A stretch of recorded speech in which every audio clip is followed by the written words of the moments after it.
সেদিন এক কাঙালের সাথে দেখা হলো।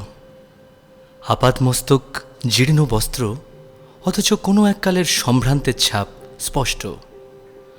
হাসছে, আবার কখনো কাঁদছে। রাস্তায় ফুটপাথে ছবি আঁকছে ইটের টুকরো দিয়ে, যেন তার মনের রূপরেখা আঁকছে কাটাকুটিতে। খুব আগ্রহ হলো, ভাবলাম কাছে থেকে দেখি।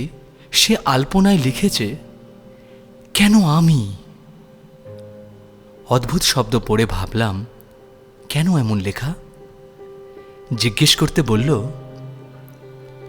যা যা মোর ছিল সবই হলো ভাগ, ভাগাভাগি সব শেষে বৃথা অনুরাগ।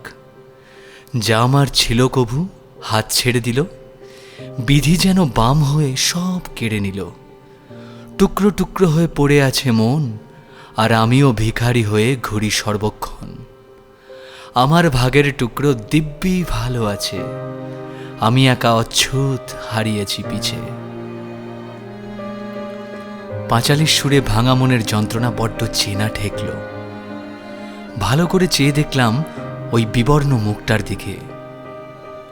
সবটাই পরিষ্কার এবার। গ্লানি আর হানি এসবের আস্ফালনে কতদিন যে আয়না দেখা হয়নি।